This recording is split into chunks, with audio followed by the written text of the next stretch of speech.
Welcome back. We left off last time giving a nod towards this attack on the Tree of Liberty and the corruption involved in the Gilded Age. Today we're going to expand on that and really look at where the locus of power in our federal government shifts to and how big business has come to dominate the federal government and what the perception is going to be. The perception for a lot of people out in the West or in the South or in the urban immigrant communities is going to be a need to bring control of the government answerable back to the middle class, the upper middle class, away from corporations and away from big business.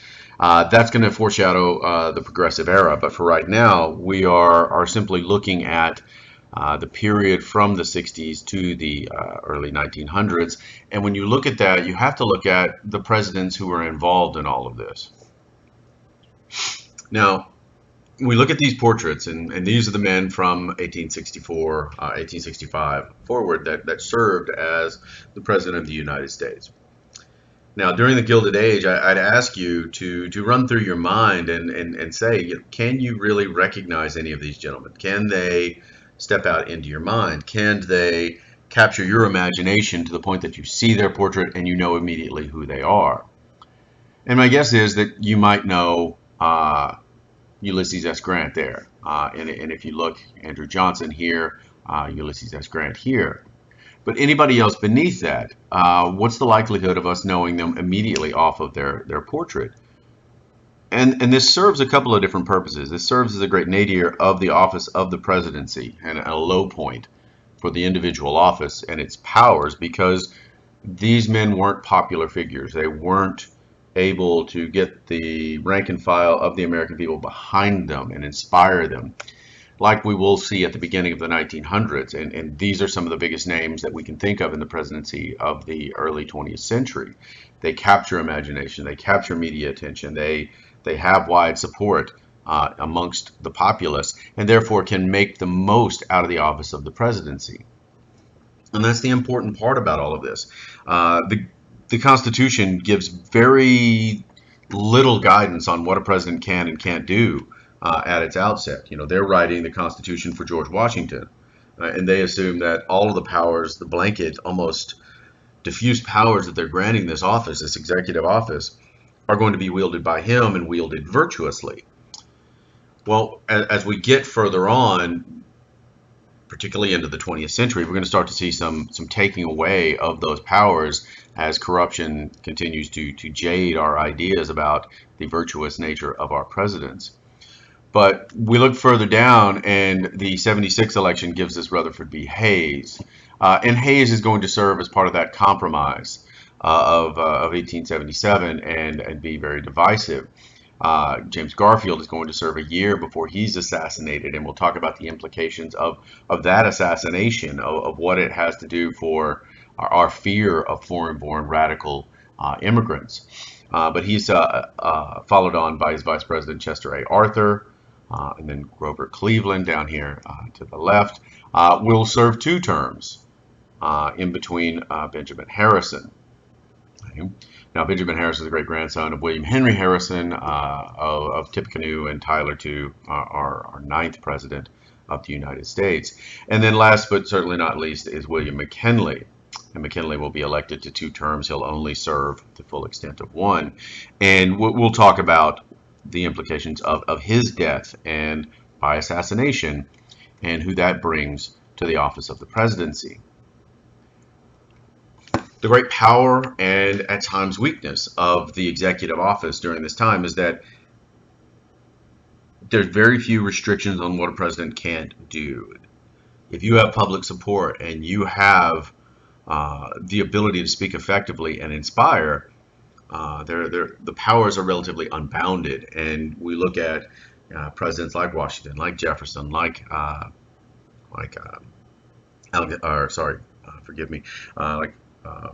Andrew Jackson and Abraham Lincoln. Their powers are wide-ranging.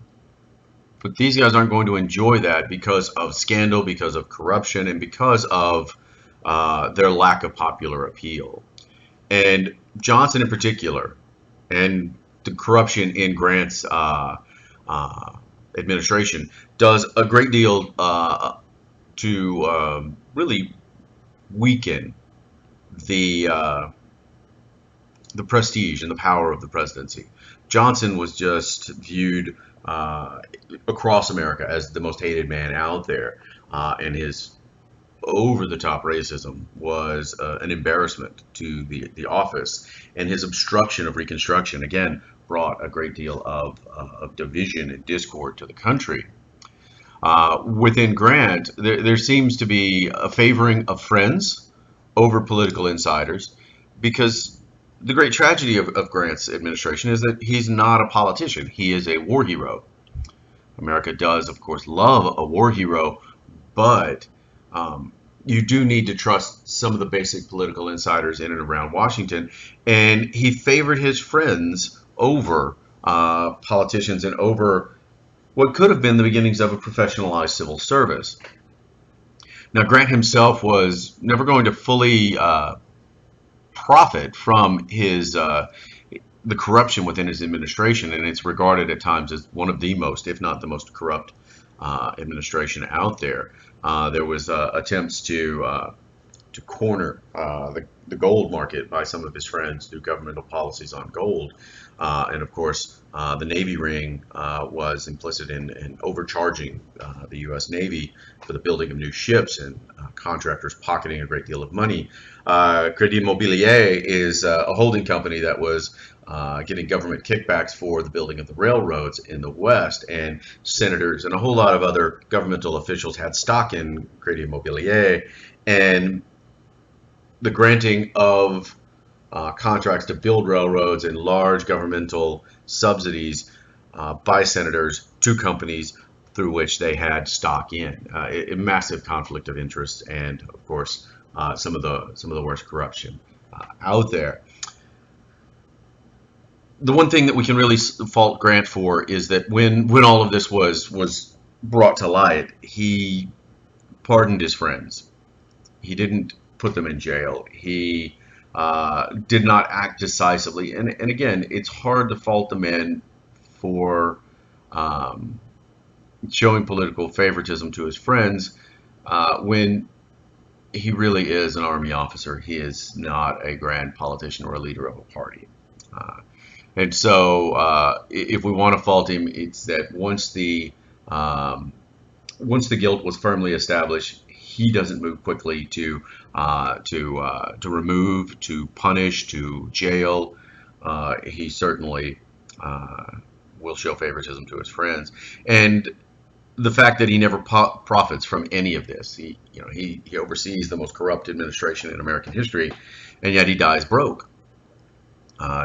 It's going to be up to Mark Twain to buy his memoirs, so that the Grant family can give an appropriate burial and memorial to Ulysses S. Grant. And so that's the great irony of our days. But they did have a lot of fun with the whiskey ring here, and of course all of these rings and all these conspiracies are going to be lampooned in larger sort of ideas, as you have Grant here at the head of all of this whiskey ring, Navy ring corruption, and all of these people that are hanging on and profiting greatly, weighing down our democracy. Now, this is at a time when politics was the sport of the day. Interest in politics was at an all-time high.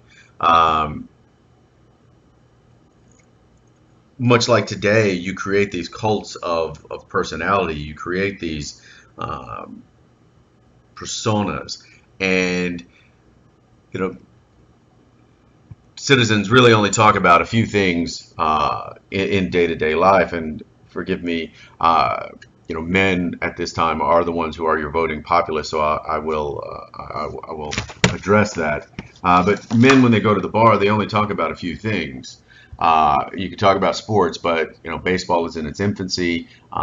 There's no football, so sports is not necessarily something that they're going to talk a whole lot about. The other option is, of course, they talk about relationships and women. It's clear men don't know anything about that, and so the only thing left to do was to talk about politics. and your interest in politics was incredibly high, and you formed real personal loyalty relationships with the politicians of the day. And he was your guy, and you got out and you voted and you participated in these whistle stop tours and the picnics and the festivities that all came around. It led us to a voter turnout that was historically high, 80%, 85%. Today, we talk about a high turnout when we get 50% of the populace of registered voters turning out to vote in presidential elections. And this type of interest was throughout, not just national, it was state and local level. And again, this is going to hold true as well, that a lot of these national elections were incredibly close, and we looked at a few key states. As this is an election year, you're going to hear these swing states coming up once again, and they still remain relatively similar. Ohio, Illinois, they are a key to winning these elections. The South was going to vote how the South was going to vote. They were going to vote Democrat. So it was really about swinging the Republican versus Democratic voters in New York, New Jersey, Ohio, Indiana, and Illinois. And that sort of area still remains key today. Out of these elections between 76 and 92, 1% of the vote decided 3 out of those 5. And in 76 and 88, those two, the winners actually had fewer popular votes, meaning they won the Electoral College, but they didn't get a significant number of the popular votes. And that could also be the fact that they were Republican victories. And if you look at that, the Republican victories mean that, not that they weren't widely supported, is that you're looking at getting virtually no votes in the South, because Republican, because of Reconstruction, was still a dirty word. And some areas Republicans weren't even on ballots. So that is a relatively skewed aspect. Now, the damage done to the president means that the executive office was relatively limited in terms of its scope, in terms of its power. The state political machines that operate at a city level, that operate at a ward level, and then control state assemblies, and the state assemblies control the Senate, because we still don't have direct election of senators at this point. Your state assemblies are the ones who control your Senate. And of course, the Senate has a great deal of control in the congressional branch, in the legislative branch. And so state political machines really start to wield enormous, inordinate power. And as we move from 65 to 92, the federal payroll and the spoils of winning an election go up significantly. And we talk about 53,000 jobs in 1865 to 166,000. It's still relatively small by today's standards, but that is a monumental leap in 20 years, 30 years of the number of offices, the number of jobs, the number of rewards that could be offered to political cronies in the aftermath of an election.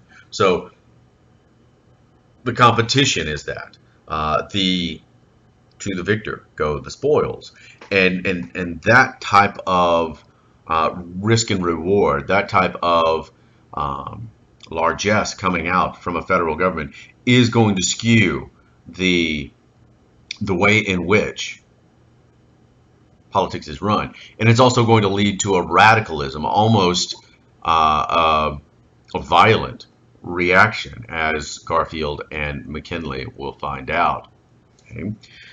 And we'll talk about that system. And of course, it's also going to lead to a system of, if we were to hold elections for the university president, okay, and every 4 years a new university president comes in, and the entire staff of JCK would turn over, or of any financial aid office would turn over.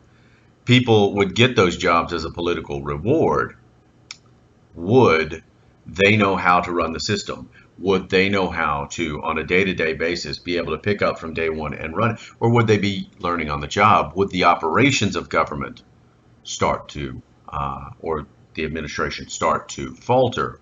And that's going to be the argument that is going to lead to the calls for a a civil service and a permanent civil service, that you can change your day-to-day and you can change your overarching head and your mission, but the functionaries, the bureaucracy, the people that work in the offices down at the public interface level should remain the same. And we'll talk more about that later in this lecture. Okay?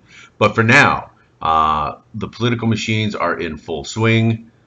Power has swung from the executive office, and big business is viewed as firmly in control. And of course, this Senate of the monopolists, by the monopolists, and of course for the monopolists, as all of these guys are sitting around. I also just like the paper bag trust back here, the tin, the sugar, the iron, the Standard Oil Trust, and of course copper trust. People's entrance, no, you're closed, you're locked out. The real bosses of the Senate have become these enormous companies that can control political machines and that can control, maybe not buy a senator, but certainly rent them with a judicious use of bribery. Okay? Now, we're going to try to attempt that reform, and the attempted reform is going to be the calls for a civil service league. And Charles Guiteau is the man who assassinates President Garfield in 1881, and Guiteau was aggrieved because he believed he was owed a civil job, that he had worked for the election of Garfield, and he believed his reward was a civil service job, and he didn't get it, and therefore he turns to violent means. What ends up being passed is the Pendleton Civil Service Act, which put forward examinations and oversights to make sure that people who get these jobs are, of course, qualified, and then these would be immune from the swings and roundabouts of political elections. The reality was around only 10% of those government jobs at its inception were protected. Over the next 20, 30 years, that will be greatly expanded, and we'll continue to see that. Okay. Now, the other main corruptive area that a lot of people in the West and in the South were aggrieved by, hell, even in the North were aggrieved by, was the notion of railroad corruption. It had become so integral to the industrialization, the urbanization, and the westward expansion that the corruption and the lack of management in rail provision was becoming a major issue. And for farmers in particular, they were being charged disproportionate rates, because there may be a lot of options for traveling between Chicago and New York. But if you're out in, to use an example from a previous lecture, Ovalo, Texas, there's only one line. There's only one option. And you may have to lower your rates between Chicago and New York to make sure you're competitive with your other options. And then you'd make up those lost profits, or at least you'd make money off of your non-competitive lines.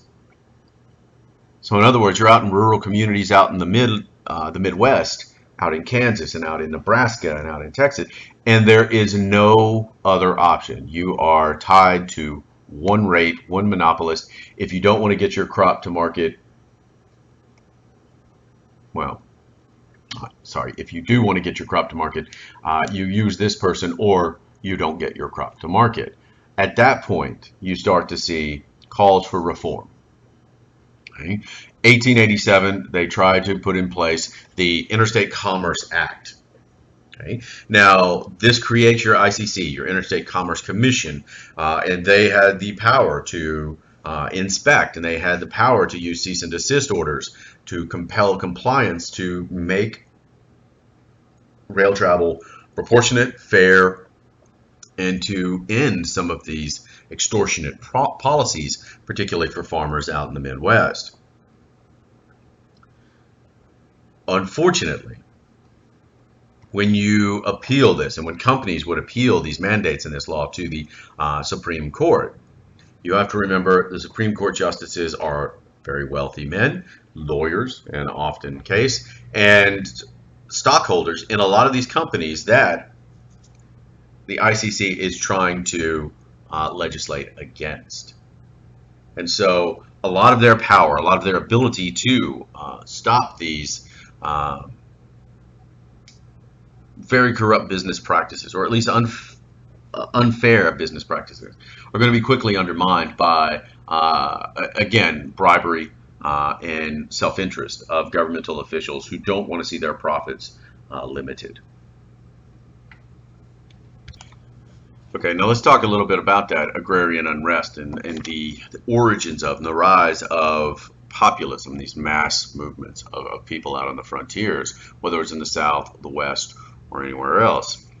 The agrarian movement, a populist movement, if you will, is going to be strong anywhere that debt is strong, anywhere that bankers, railroads predate upon farmers that are also predated upon by weather and insects. And your farmers as a whole are at risk and are struggling, really, struggling to stay competitive and earn a living as they are put upon, as they see it, by the merchants and big business and banks and railroads. And this is the beginnings of how they look at it, how they see who the bad guy is in this American capitalist story.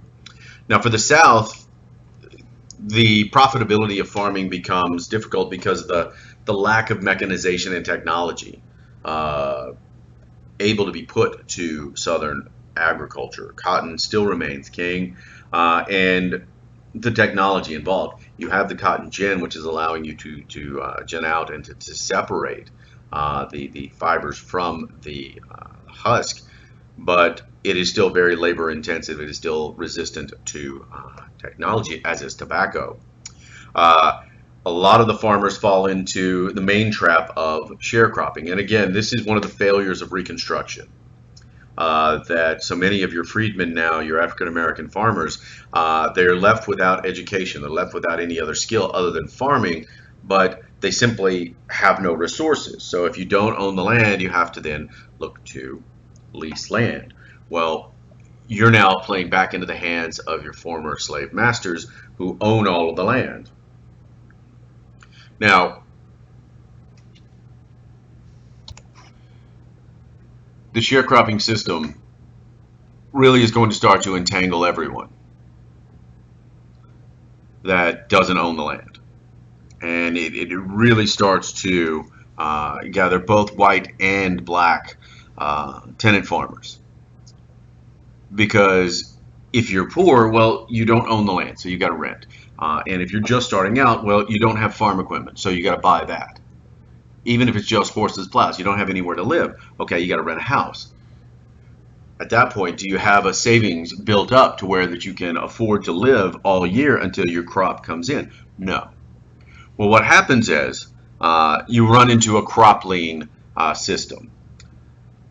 Rural suppliers, stores owned by the large landowners in the area that are also your landlords, are willing to put a lien onto your crop and then let you run a line of credit that would allow you to live for the course of your year. You go to the store and you put it on credit, and at the end, when your crop comes in, you tally your bill for the year against your crop, and maybe, just maybe, you have a great harvest. You might be able to be debt free and pay it all off, pay your rent, and have a little bit left over.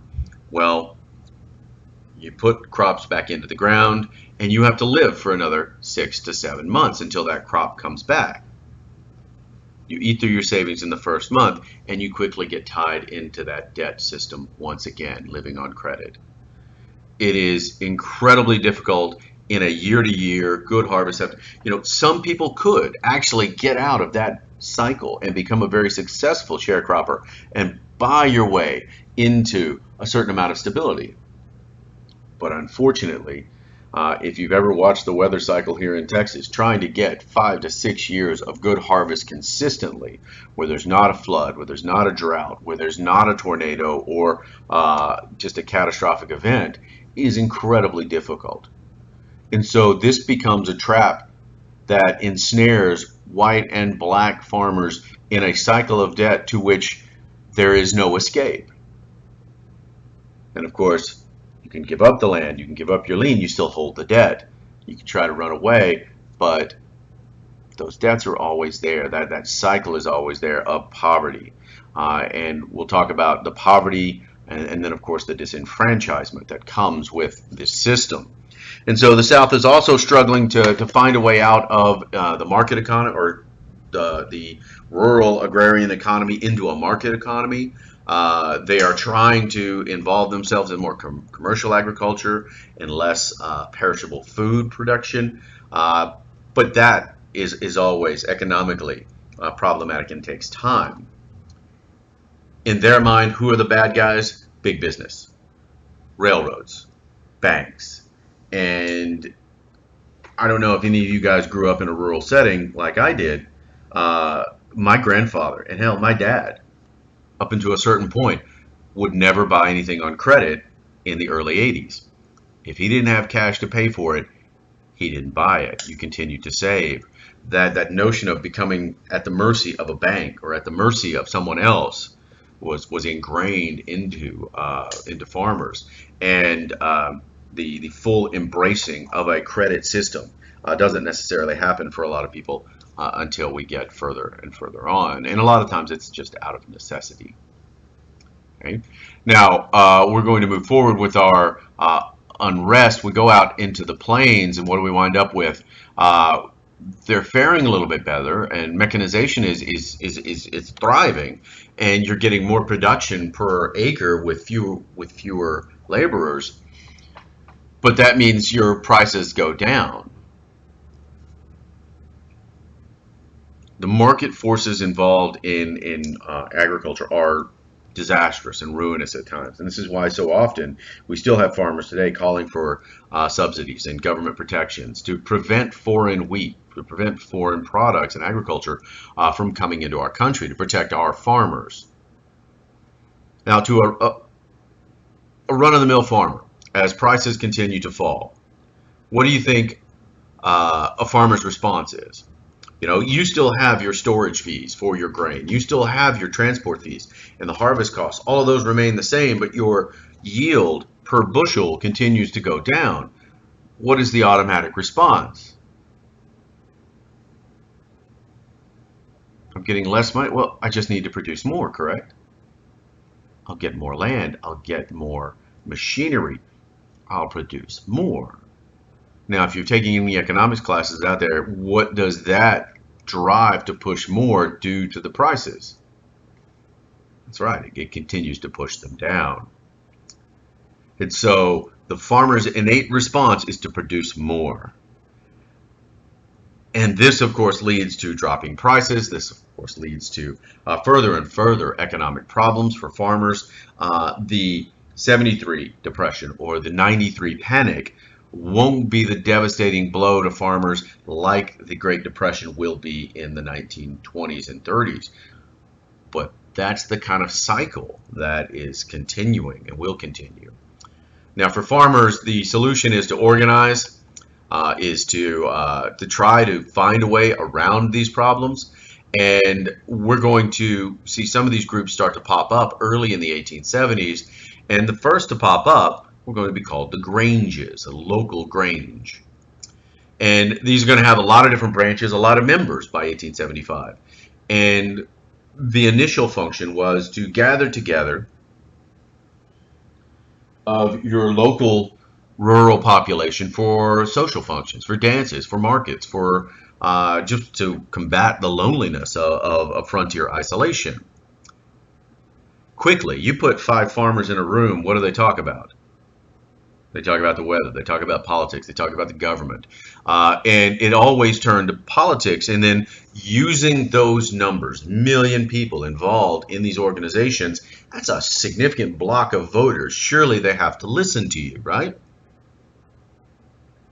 You would like to think that. Well, these Granges start to talk about who's the biggest villain in their story. And they see railroads, and they see the market forces on their crops, the merchants that buy and sell their crops as artificially keeping prices low. So they try to organize storage, and they try to organize to combat some of these forces. And in their mind, a cooperative association that would help loan money to buy farm equipment, that would help insure crops, to lower your premiums on your crop insurance. And all of this comes to head so that a farmer's cooperative, and you can still see some of these co-ops out there and around, but what's the one thing you need to run an insurance company? You need a massive amount of capital. Because you can set up an insurance company, but the moment one big, it was just in the news lately, a derecho runs through the Midwest and it destroyed Iowa, that destructive storm that runs for 100+ miles in a solid line. One of those blows through the plains and you've got massive insurance claims onto an insurance company who's not significantly capitalized. Well, they go out of business. And everybody that bought insurance, that paid premiums for that insurance, can no longer reap the benefits of that. And so a lot of these co-ops are going to find that they don't have sufficient capital, or they don't operate on an economy of scale like Montgomery Ward's will. And Montgomery Ward's is one of your catalog companies like Sears and Roebuck that no longer exists or have gone significantly out of business. When I was a kid, we always called it Monkey Wards when I was a little kid. And that was a big deal for us out in the country, because you didn't go to the big towns all the time to shop. So the Montgomery Ward catalog shows up, and you would do your Christmas shopping in a catalog. You'd dog ear some pages, and you'd make sure your parents knew or what to tell Santa that you might actually want when you still believed in Santa, etc. And so Montgomery Wards and Sears and Roebuck, they offer a better price because they simply offer an economy of scale and a better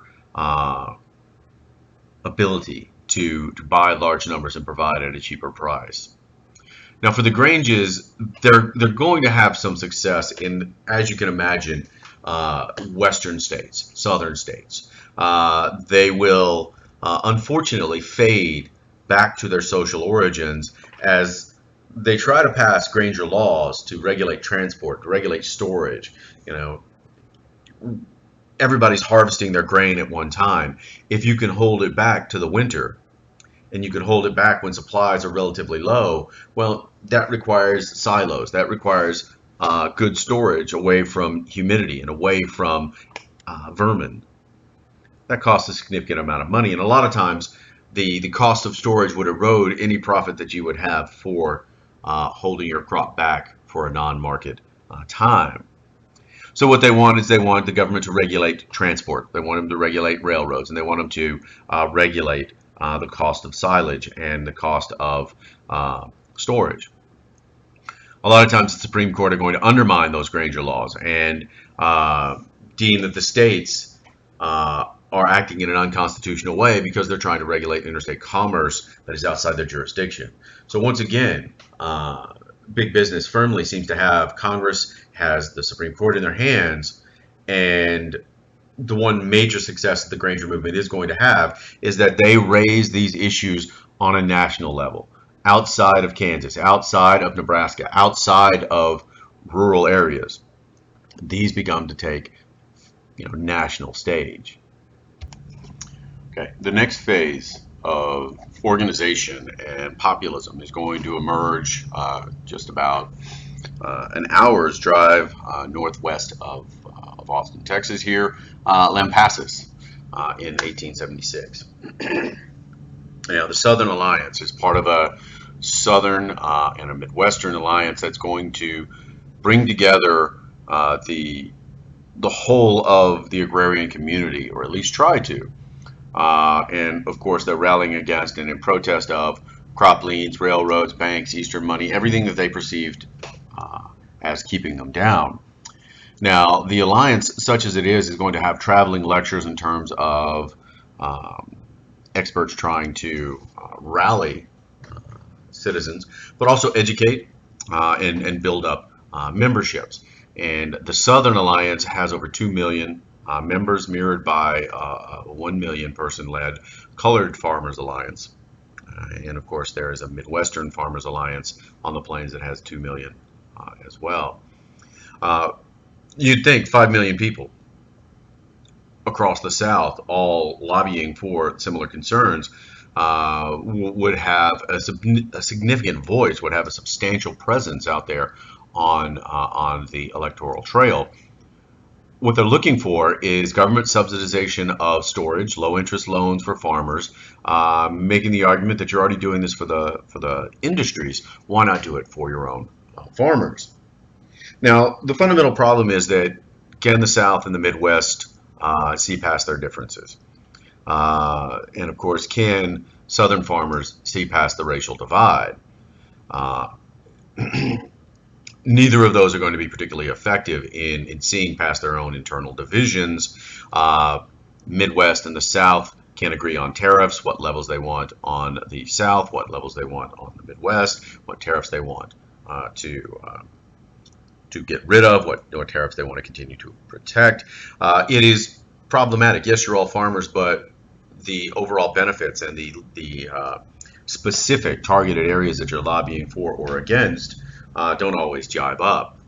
And then, of course, the problem of disenfranchisement, and we'll deal with that in the South, along with the segregationist policies there in the South, are going to significantly limit the success that the Southern and the Midwestern farmers alliances can gender. But they do have some successes. They do get a few governorships. They do control some legislatures. They will elect 47 members of Congress. But when you're looking at can you move the political needle, and you'll hear this a lot in the coming election, the elections that are upcoming, is there enough of an electoral college bump to get the president, to get Congress to listen? And for a lot of these areas, you're not a swing state. You're not a state that's in doubt. So your impact on the political realm is decidedly limited. Now, the disenfranchisement in the South, well, that's a whole other level altogether. The backlash against Reconstruction that begins almost immediately is underpinned by violence and by activity of the Klan and lynchings in particular as the main source of disenfranchisement. Of once the troops are gone, the Reconstruction policies start to fall apart, and the South starts to look outside the 15th Amendment, which guaranteed your right to vote. You couldn't deny it on the basis of, race, creed, or previous condition of servitude. But we can disenfranchise you by putting together a poll tax. $1 or $2, nothing that we would today consider extravagant, but to a sharecropper, to a poor farmer, that's a massive amount of money. Georgia's the first in 1877. Tennessee, Arkansas follow. Some people will continue to pay that money. They viewed it as such an essential liberty and such an essential action that they would pay the money for maybe a week's wage for the right to vote. Now, as it becomes clear that people would resist even a poll tax, Mississippi gets a little bit more elaborate. They would, in, say, March, assess a poll tax, present you a receipt, and you have to keep that receipt for 8 months, and then present it at election time in November. Say you do all of that. Then, of course, the other layer would be to, well, read and interpret the Constitution. So this is the most elaborate system here, that it combines financial penalties and literacy penalties. And, of course, anybody that you don't want to vote, you could deny their answer on the interpretation of the Constitution. Based, well, you didn't talk about this, you didn't talk about A, B, C, D, and E, denied. You don't understand it. You don't have the right to enjoy your constitutional liberty. Now, we could say this is unconstitutional, we could say that it's a denial of, but who's watching? That's the key problem of Mississippi. Nobody's watching. And then Louisiana puts together a grandfather clause. Relatively simple. If your grandfather couldn't vote, you don't get to vote. Now, all of these are going to be appealed to the Supreme Court, to a Supreme Court that is populated by a segment of population that sees things in a very, very narrow, unreconstructed way. And in Williams v. Mississippi, the use of their plan is upheld as legal based on the notion that it is applied equally to all voters. If all voters have to pay a tax, if all voters have to present a receipt, and if all voters have to read and interpret the Constitution, therefore it is legal. Again, this goes back to the notion of without Reconstruction, without a full turning over of Southern society, is there really an ability to ensure these rights and these liberties? And unfortunately, there isn't. Okay? But this feeds into the same mindset that's going to give us legal segregation and separate but equal, but that's coming up soon. Is it effective? Absolutely. 70% in 1880 of South Carolina freedmen voters are disenfranchised, and that goes even all the way down to 70% of African Americans voted, down to 11% in 1896. So you're taking hundreds of thousands of potential voters out of the electoral process, and by putting a poll tax in there, what you're doing is not only disenfranchising poor black voters, you're disenfranchising poor white voters as well. The Mississippi electorate goes from 257,000 people in 1876 to 77 in 1892. So disenfranchisement of the entirety of poor Southerners is particularly effective, targeting African Americans and freedmen to ensure that Democratic votes are the votes that are counted. Republicanism becomes a dirty word, and for the next 100 years, you won't see a Republican win a significant election in what becomes known as the Solid South. And disenfranchisement and violence is at the heart of all of this. Now, in the North, you had what was called de facto segregation. In the South, they're going to put it into law. They're going to put it into legal codes. And this type of legal segregation is going to be codified through a series of laws and through a series of challenges. 1875, the Civil Rights Act put into place that everyone in public accommodations, everybody is entitled to the same treatment. So this is our basis for a lot of these things, that you cannot discriminate in a public place. 1883, the Supreme Court strikes that down as unconstitutional. Not that it was illegal, but it was outside the delineated powers of Congress. That Congress doesn't have the power over individual or organizational acts of racism. That falls under the 10th Amendment, and it falls to the states. So a business, that's to the states. Individual acts of racism, that falls to the states. And the federal government does not have purview in that. Obviously, the individual states have no interest in ensuring the Civil Rights Act, have no interest in ensuring entitlement to same treatment in public places and accommodation, and no one in the North is watching. So this Byzantine system of legal segregation is going to continue across the 1880s. Now, it is finally challenged in 1896 to the Supreme Court with Plessy v. Ferguson. And under Louisiana's laws,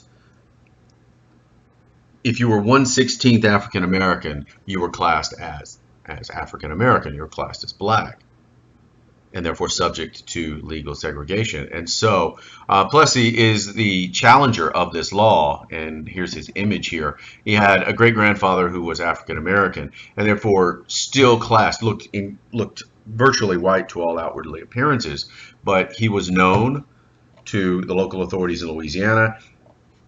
He pressed this case, he was arrested. This case goes all the way to the Supreme Court, and the Supreme Court argues that for the preservation of public peace and good order, that separate but equal had no tendency to destroy the equality of the races and was therefore legal for all states to apply. This is extended in 1899 to account for schools and Cummins v. Board of Education. So legal segregation, separate but equal, becomes the law of the land. And of course, what you'll wind up seeing is the so-called Jim Crow laws, white entrances, black entrances, curfews, defined barriers, white-only drinking fountains. All of this streams up incredibly quickly, legally codifying what had existed prior to. And again, this is the de facto versus de jure segregation. De facto is just that there was an African American part of town and there was a white part of town. Now this is, there absolutely has to, by law, be separate accommodations, separate rooms, separate entrances, separate balconies, separate playgrounds, separate water fountains. And in Georgia, even separate Bibles for witnesses in court. The failure of Reconstruction is that it simply does not account for what the South is going to go and do, and it doesn't rectify it. It doesn't try to counteract it, because we're industrializing, we are urbanizing, we are dealing with our yearly multiplying millions and expanding west. And no one's going to take a hard look at the South for the next 70 years. And that is just an abject failure of the American government. This also, disenfranchisement and legal segregation, really weakens the Southern political voice and the agrarian movement, either through the Granges or the Farmers Alliance. But that doesn't stop the rise of populism. It will continue to rise. It will continue to move forward. Those Granger and Farmer Alliance movements, they're now going to start to move into national politics. And in 1892, they called for a People's Party convention. And if you've never heard of this, it's because it met in the hotbed of insurance industry out in Omaha, Nebraska. Now, this is in an attempt to draw together your Midwestern, your Southern, and your Western mining concerns that are all going to link into this, because Western miners are hindered by the same factors: banks, railroads. And so everyone's going to join together in hopes of nominating a presidential candidate, and the argument being that you need a little bit of good old-fashioned Jeffersonian nation of yeoman farmers morality that can help rescue America, brought to the moral and financial ruin by big business. What are they looking for? A lot of the same things that the Granges and the Farmers Alliance were looking for: transport, land, and money, and monetary policy reform. They want the government to own the rail lines and the telegraph lines so that there can be proportionate rates. The competitive versus non-competitive lines had ruined so many different farmers out there and made agriculture untenable in a lot of different areas. And so what they wanted was government to take control. They had subsidized the building of them. Now they should take control of the rail lines. Now, they also wanted the government to reclaim so much of those land grants that were being that had been given and are now being used for speculative purposes, driving up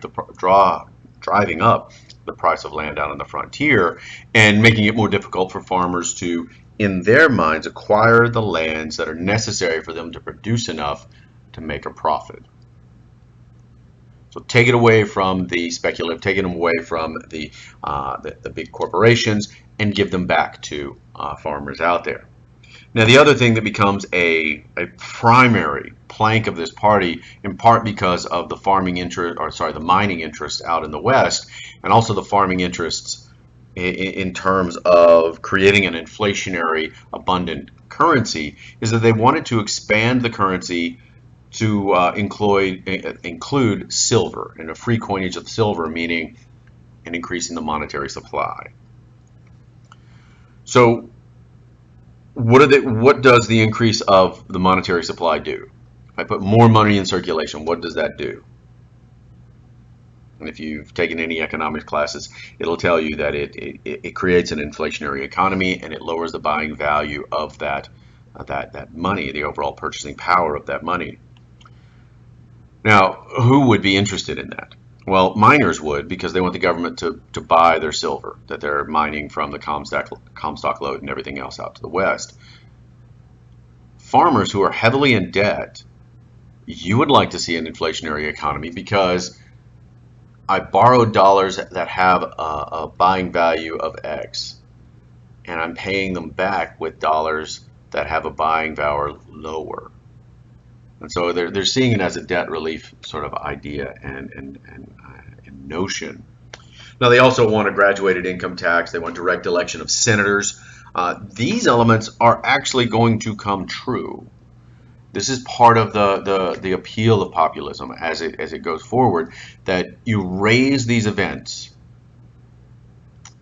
in the minds of America, and you can get some success in the long run if you keep raising them. I likened it to trying to get anything out of my dad when I was a kid. I wasn't able to just go and say, Dad, I need $100 to go buy some shoes.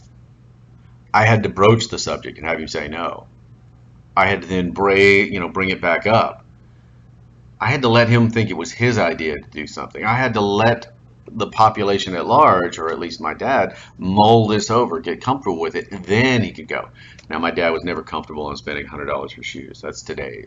I don't think we ever spent more than $40 for shoes, but that's a whole other issue. The Granges, the Farmers Alliance, they raise these issues. Populism, such as is known in the Populist Party, they're going to raise these issues. They themselves won't get an income tax and direct election of senators, but the progressives will. And the progressives are the inheritors of this populist movement going forward.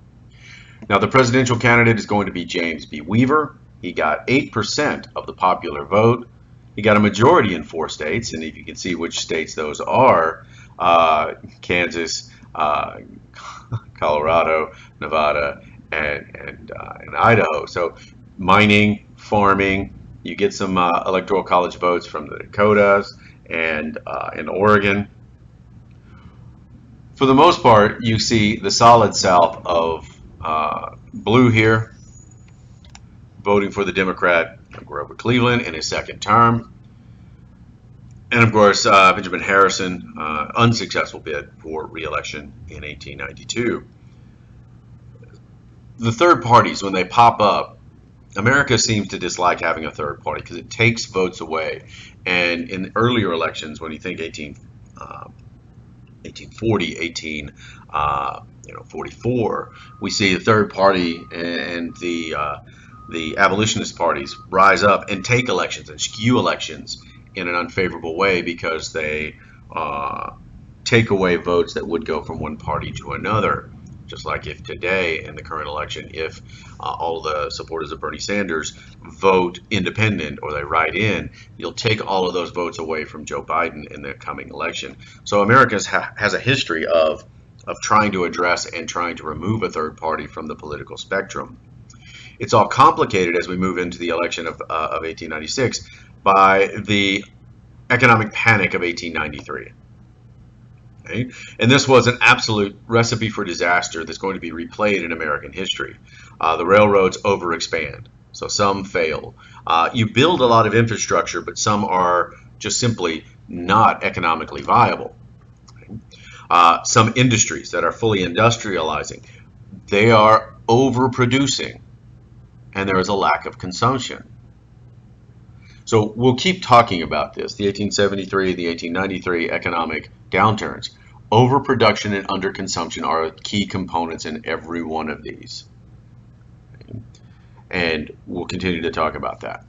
Farms who had borrowed heavily and expanded in the boom period of the 1880s, they now have to deal with that lack of consumption, and we get an unemployment rate on the up. Bankruptcies and defaults begin to rise. By the end of 1893, you see banks going bankrupt. You see 1,600 businesses out of work, 20% unemployment rate. Throw a little economic dislocation out in the frontier by droughts and crop failures, and you've got an economically depressed period that is a foreshadowing of the conditions that are going to lead to the Great Depression in the 1920s and 1930s. Now, what makes this one just a mere panic versus what makes that one a Great Depression? Well, we'll hit in the next unit extensively, but for right now, this economic panic is going to give us significant problems, and chief among them is going to be problems amidst our currency. Okay? Now, one of the things the populace had been able to do was to get Bland-Allison Act passed, meaning that they were buying silver. The government was buying silver. And the Sherman Silver Purchase Act of 1890 tried to stabilize those silver values that were dropping significantly because of the supply of silver hitting the market in such a large number. Now, the currency problems comes from the simple fact that every note out there in circulation had to be backed up by that value of silver in the reserves. So all of our money in circulation was backed up by hard currency that the government owned. Now, according to the Silver Purchase Act, the government agreed to purchase 4.5 million ounces of silver each month, put it into the currency, and because we were a bimetal currency, we had gold coins and silver coins, you set the ratio of gold to silver at 16 ounces of silver for 1 ounce of gold.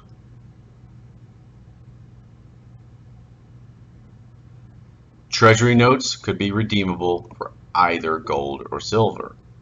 Now, if you've ever checked the markets and the price of gold did this and the price of silver, it is a fluctuating commodity. What happens if the price of gold continues to go up and the price of silver continues to go down, but you've locked in that rate?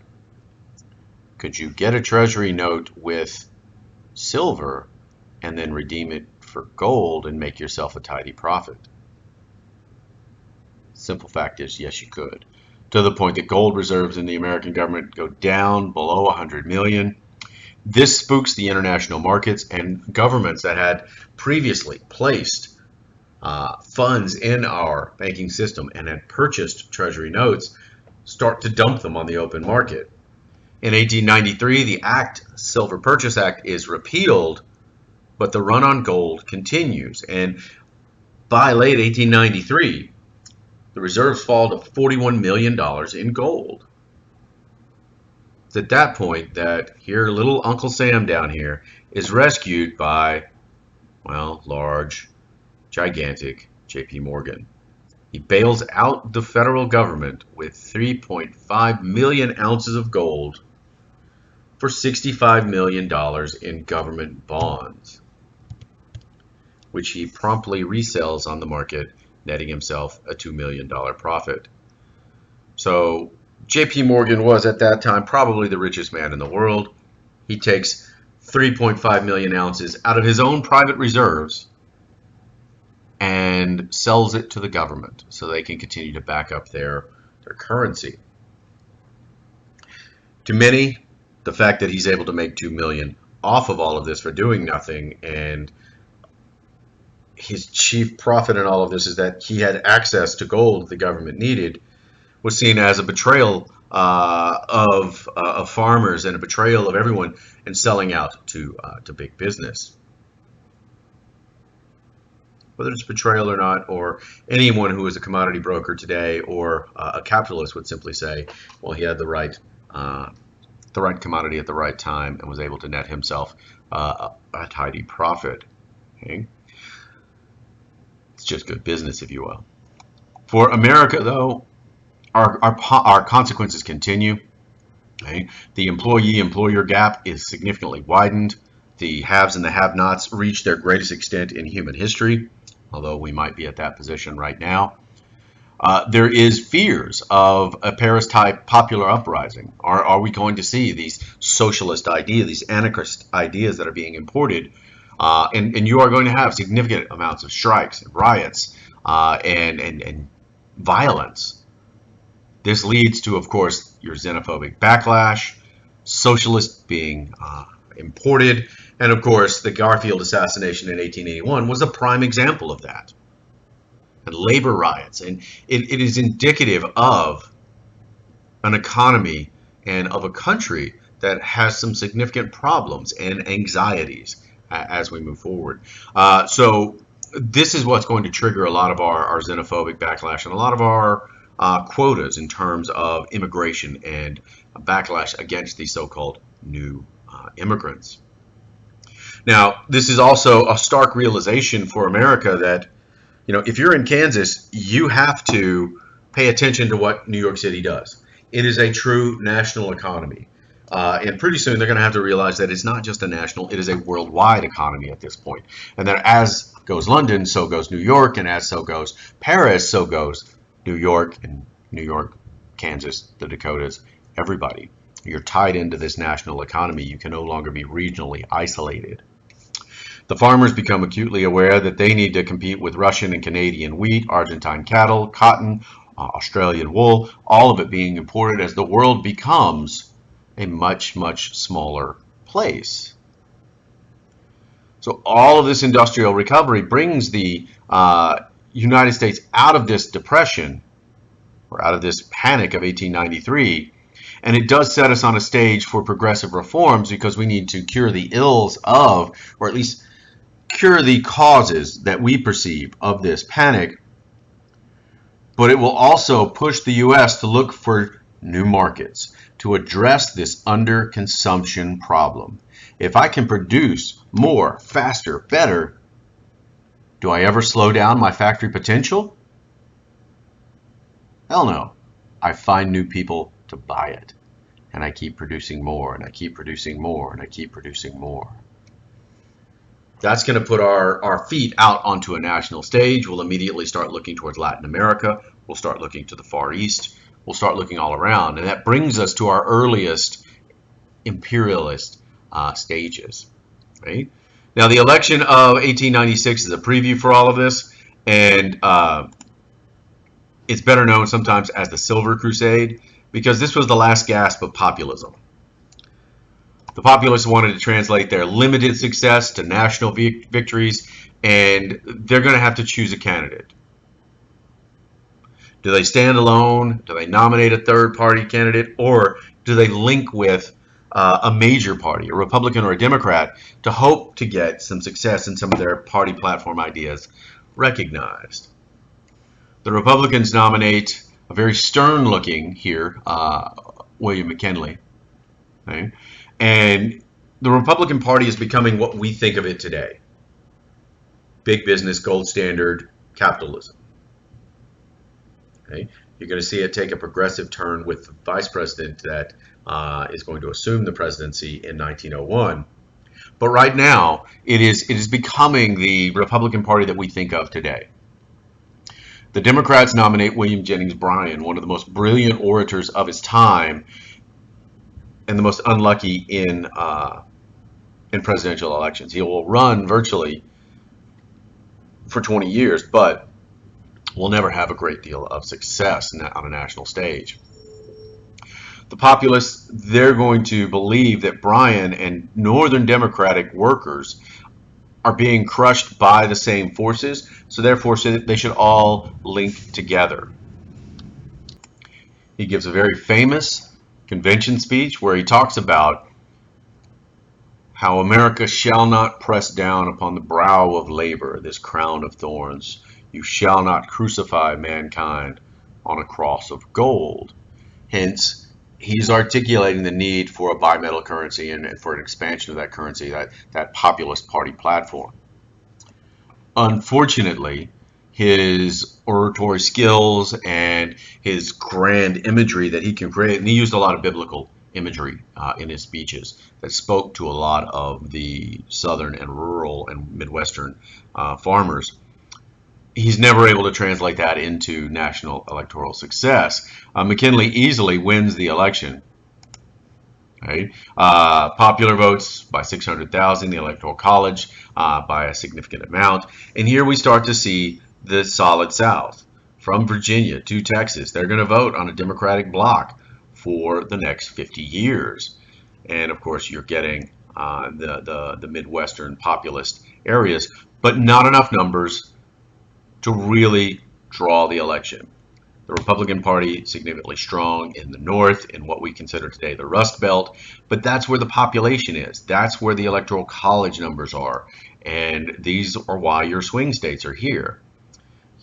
12, 11, 13, 11, 15. They can't compete with 36, 32, 23, 15, 24. Okay.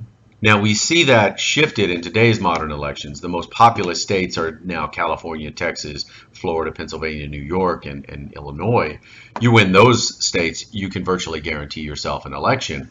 But at this point, if you won the Rust Belt here, you were winning the election, and McKinley wins. Okay? Ironically, it was the most lopsided in 25 years, and McKinley, in his policies, and particularly his choice for a second term of a vice president, Theodore Roosevelt, are going to set us on a stage to throw off our isolationist George Washington policies and step out onto a world stage, whether it was the Spanish-American War, whether it was involvement in China, in the Philippines, and the Far East. We're going to start chasing the ideas associated with consumption and looking for new markets and looking for new resources, because that was the real problem with the closure of the frontier and Jackson Turner's frontier thesis, that this was the key to American greatness and its identity. Take that away, and then where do we go? Well, we go south, or we go west, young man, and we head out into these areas that are going to ensure American greatness and take us out onto an imperial stage. And that's where we'll pick up with the next lecture.